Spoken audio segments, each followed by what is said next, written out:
हाँ तो भाई, अग्निवीर की तैयारी कर रहे मेरे सभी भावी सोल्जर्स को, बहन भाइयों को, सभी को राम राम, नमस्कार, जय हिंद। और जो मेरे साथी जो अग्निवीर में सेलेक्ट हो चुके हैं उनके लिए भी, और जो भर्ती देखने चाह रहे हैं उनके लिए भी ये वीडियो बहुत इंपॉर्टेंट रहने वाला है। साथियों, जैसे ही गवर्नमेंट ने 8th पे कमीशन की घोषणा की है तो सभी जो है सरकारी कर्मचारी जितने भी हैं सभी को, सेंट्रल गवर्नमेंट के कर्मचारियों को विशेषकर जो है एकदम उनका चेहरा खुशी से मतलब देखने को मिल रहा है। ठीक है, लेकिन जो अग्निवीर की तैयारी कर रहे हैं, जो अग्निवीर में लग गए हैं, उन कैंडिडेट का डाउट यही है कि क्या अग्निवीर में भी ये 8th पे कमीशन का फायदा होगा। कुछ लोग बोल रहे हैं कि ये जो है 4 साल के लिए लाई गई है, इसमें जो है इसकी फिक्स की गई है सैलरी, इससे ज्यादा सैलरी इसमें नहीं मिलेगी करके।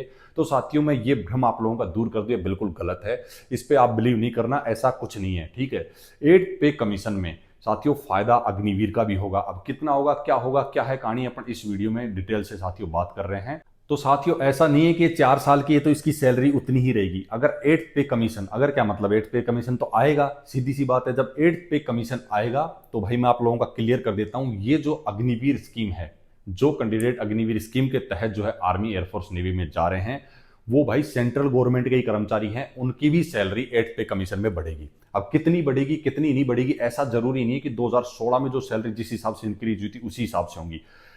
ऐसा तो नहीं है कि भाई उतनी हुई थी उतनी होंगी, लेकिन हाँ बढ़ेगी। गवर्नमेंट ने ऑलरेडी क्लियर कर दिया है कि वो एक संशोधित बिल लेके आएगी जिससे डिसाइड होगा कि सैलरी जो है कितनी परसेंटेज रेशियो के हिसाब से कितनी इंक्रीज की जाएगी। देखो, हर 10 साल में डिसाइड किया जाता है कि भाई सैलरी जो है, सेंट्रल गवर्नमेंट कर्मचारियों की सैलरी कितनी बढ़ानी है कितनी नहीं बढ़ानी है। हर 10 साल में हर चीज को देख के, महंगाई से लेके हर चीजों को देख के कैलकुलेट करने के बाद में ये चीज जो है, अभी मैंने आपको बता दिया कि ऑलरेडी सेंट्रल गवर्नमेंट ने बोल दिया है कि भाई एक संशोधित बिल आएगा जिसको लेकर डिसाइड होगा कि सैलरी कितनी बढ़ेगी। तो हर 10 साल में ये जो है संशोधन किया जाता है, सैलरी का डिसाइड होता है कि भाई इतनी बढ़ेगी इतनी नहीं, मतलब जो बढ़ेगी कितनी बढ़ेगी। ऐसा अभी देखो, अगर अभी देखा जाए तो किसी को भी ये नहीं पता है कि कितनी बढ़ेगी। लेकिन ये मैं आप लोगों को क्लियर कर दूं, जो बाकी परमानेंट सोल्जर हैं, जो फिलहाल आर्मी में ड्यूटी कर रहे हैं परमानेंट सोल्जर के तहत, तो बाकी जो अग्निवीर के तहत भर्ती में उनकी भी उतनी ही सैलरी बढ़ेगी जितनी उनकी बढ़ेगी। मतलब एक बेसिक पे जितना उनको जो है परसेंटेज के हिसाब से जितनी इंक्रीज होगी सैलरी, उतनी ही अग्निवीर की होगी। ठीक है, ऐसा नहीं है कि इनकी नहीं बढ़ेगी, बढ़ेगी। जैसे उनकी बढ़ेगी वैसे ही इनकी भी बढ़ेगी। जैसे कि आप लोगों ने देखा होगा, जो अग्निवीर है ना, हाई एल्टीट्यूड में कहीं पोस्टेड होते हैं, तो उनकी वैसे तो एक सैलरी जो है फिक्स है कि भाई इनको इतनी सैलरी मिलनी है, और एक परमानेंट स्टाफ है उसकी भी है भाई, इस हिसाब से इनकी इंक्रीमेंट लग के सैलरी बढ़ती रहेगी। लेकिन जब दोनों ही, चाहे परमानेंट स्टाफ हो चाहे आपका अग्निवीर हो, जब हाई एल्टीट्यूड एरिया में डेंजर जोन में कहीं भी पोस्टेड होते हैं, तो वहां आप देखते हैं कि जो अलाउंस मिलता है दोनों को सेम मिलता है। जितना अलाउंस होगा अग्निवीर को भी उतना ही मिलेगा, परमानेंट स्टाफ को भी उतना ही मिलेगा।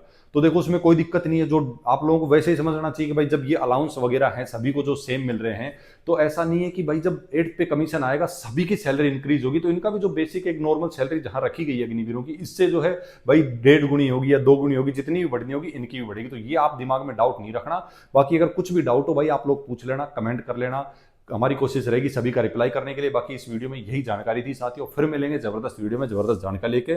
तब तक के लिए सभी को राम राम, नमस्कार, जय हिंद।